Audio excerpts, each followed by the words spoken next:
শিকড় টিভি। সুপ্রিয় দর্শক, আসসালামু আলাইকুম। শিকড় টিভির প্রবাসী কমিউনিটি সংবাদে আপনাদের সবাইকে শুভেচ্ছা। দর্শক, সাথে আছি আমি নুসরাত জাহান মাটি।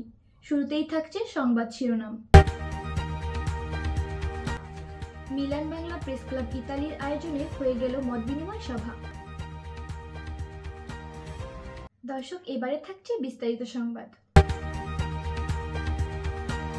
দর্শক, এখন দেখবেন প্রবাসে ঘটে যাওয়া প্রবাসী কমিউনিটির বিভিন্ন কার্যক্রমের সংবাদ। বিস্তারিত জানাচ্ছেন সিনিয়র রিপোর্টার রিয়াজুল ইসলাম কাউসার।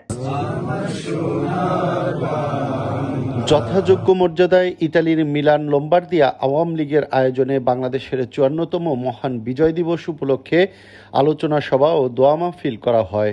গতকাল রবিবার বিকালে মিলানস্থ একটি রেস্টুরেন্টে সভায় সভাপতির বক্তব্য রাখেন মিলান লম্বার্দিয়া আওয়ামী লীগ নেতা মুজিবুর রহমান হারেস। প্রধান অতিথির বক্তব্য রাখেন আওয়ামী লীগ নেতা আকরাম হোসেন, রহমান খান ও মামুন হাওলাদার। এর পরিচালনায় অন্যান্যের মধ্যে বক্তব্য রাখেন মোল্লা মাহবুবুর রহমান হান্নান, দানিয়াল খান, লুৎফর রহমান, সরোয়ার হোসেন, মামুন খান, এনায়েত হোসেন সহ আরও অনেকে।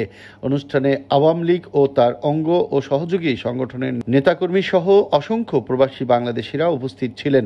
বক্তারা সাবেক প্রধানমন্ত্রী শেখ হাসিনার বিরুদ্ধে মামলা প্রত্যাহারের দাবি জানান এবং সকল কারাবন্দী নেতাকর্মীদের অবিলম্বে মুক্তির দাবি জানান। অন্যথায় দুর্বার আন্দোলনের হুঁশিয়ারি দেন।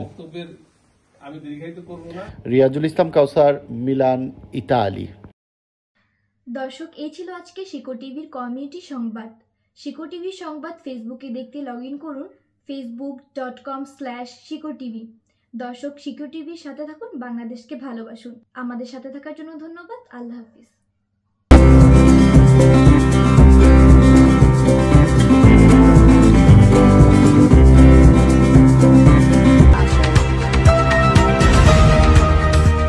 শিকড় টিভি।